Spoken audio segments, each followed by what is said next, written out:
it's day 5 of Comic Con. This is the half day that they run on a Sunday, 9 to 5. And there's a lot of kids programming on today. They closed down some of the halls as well. They don't have anything at Ballroom 20 today. Hall H is their main hall. Indigo Ballroom doesn't run today either.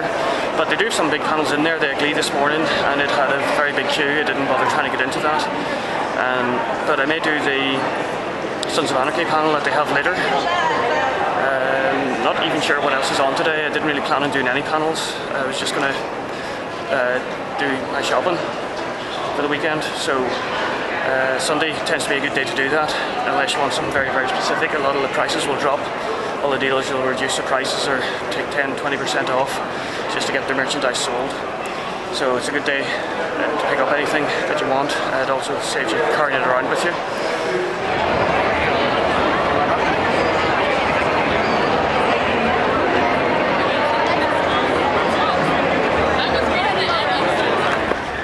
Well, it's been a fairly relaxed morning. Just wandering around, grabbed a few autographs from Team Unicorn and the Guild, and looking around the convention floor. Went up and had a chat with Adrienne Wilkinson for a while. She interviewed me for some website project she's doing, so we'll wait and see how that comes out. But I do tend to ramble on those things, so hopefully she edits that to make me look a bit better than I actually was. But yeah, Ballroom 20 hasn't been used today, and Indigo Ballroom, which are the two big rooms aside from Hall H. Hall H is the only big room being used today, and that had Glee this morning, and I can't remember what came after it, but it's Doctor Who now. And I thought I'd wander down just out of curiosity to see if there was going to be much of a line, and yes, the panel has already started, and there is all those tents are full of people trying to get into Hall H, so there's no way I'm going to make it in there for Doctor Who at this stage. So I'll leave them to it and just wander around a bit more. I think we'll come back at 3:30 for Sons of Anarchy. It didn't have a huge crowd last year and it was Ballroom 20, so I should be fine just going into that whenever it starts. Well, I had to get out somehow to roll over. There was no way I was going to put a butt plug in my ass. Yeah. Not this late. I'd like to see that. Sorry, I missed out on the butt plug. Diddy, what is on your head? Yeah, that's not... Well, I usually have the nose and the hair for the troll. But, so you just grabbed some moss? So tree moss? Put this on like I feel like... I'm sure you can buy a nose here somewhere. Let's get some more questions. Yeah, what do you got? This one's for the whole cast. If you could be a dinosaur, what kind of dinosaur would you be? Pterodactyl, next. Alright, my question's for Caitlin.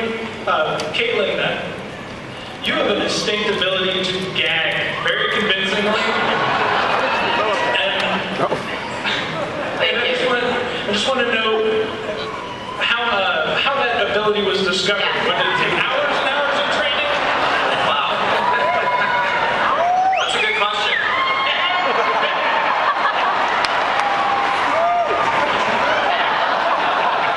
Sometimes it just happens. Nice outfit, by the way. By the way, it was a very deep question. Very deep. That's a really long, hard question.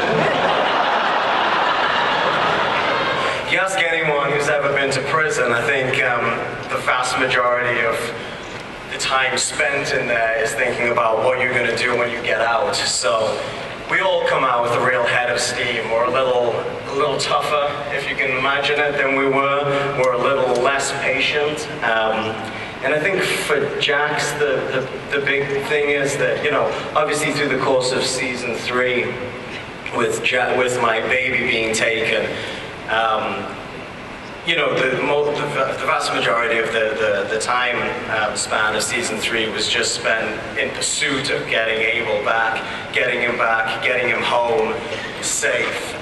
You know, and very quickly after we get home, I don't really have any time to absorb that because we're dealing with the problems at home, and then we go to prison. So I think for Jax, there was that 14 months was spent doing some pretty intense soul searching and trying to figure out how he's going to balance his life in the club and looking after his babies. And you know, I think that ultimately creates a challenge for him, and some difficult decisions are going to have to be made, you know, somewhere down the line.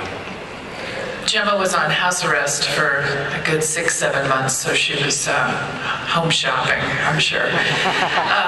Couldn't leave the house. And, a lot of eBay. Yeah, the house is full.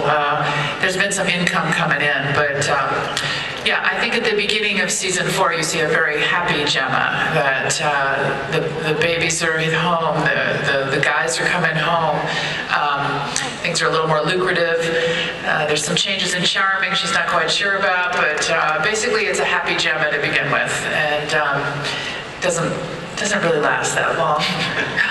So she doesn't shoot anyone in the first episode, is what you're saying? No. She's not shooting anybody right now. Well, no, not the first episode. So Kurt, can you talk a little bit about that? There is quite literally a new sheriff in town, right? I don't know how much you want to talk about the new characters, but there's some new faces on the scene. Yeah, Rockman Dunbar plays the new sheriff, and Eli Roosevelt, and yeah, I mean, I think it's a different dynamic for the club, whom always have had a relationship with law enforcement, at least in their hometown. And you know, we also get to play out some of the racial dynamics that happen within a club, and or not within the club, and with Rockman's character. So that's going to be a fun thing to explore this season. Yeah, I mean, I think, you know, as interesting as it is, we have Raven McKenna, who also plays a assistant U.S. district attorney this season. So there's a lot of external law enforcement antagonists this season. But I think the interesting part is that really the dynamic that's going on within the club. You know, I've said this before, that ultimately, you know, Sam Crow's greatest foe is Sam Crow. Well, I went up and had lunch in Cafe Diem. That's the sci-fi themed restaurant that we had breakfast at the first day I got here. And then went to the only panel I'm doing today. That was the Sons of Anarchy panel. Quite a short queue, so it only took about 10 minutes to get into Hall H. And unfortunately, it's only a 30-minute panel. It's the same that they had last year. It was just 30 minutes, but it was a really good 30 minutes. Well worth going to. We got to see the pre-title roll, just a section had before the credits on the next episode. So it was good to see that, and then there was a bit of a Q&A. But yeah, that's the only panel I've done today. That's the last panel that's running. Next up in there, they always finish off with the Buffy musical. It was Ballroom 20 last year, Hall H this year. So I might call in there for a little bit before it finishes, just to see what it's like. But for now, for the last hour of Comic Con, I'm just going to wander around the convention floor and just see what's left.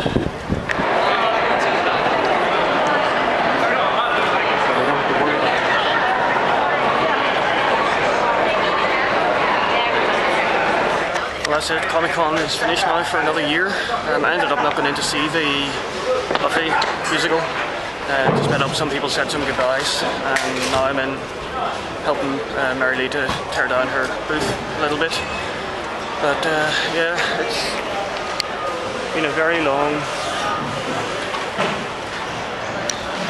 It's been a very long. I keep calling it a weekend, but it's not. I mean, it's the best part of the week. And I'm still not sure whether I enjoyed it or not. It's one of those things that, you know, this time next week I will remember all the good bits and forget about standing in queues and not getting autographs and all this sort of stuff. So I don't know whether I'll be back next year. 3 years in a row now, I'm starting to, you know, just not get tired of it. It's a lot of work and a lot of the same stuff.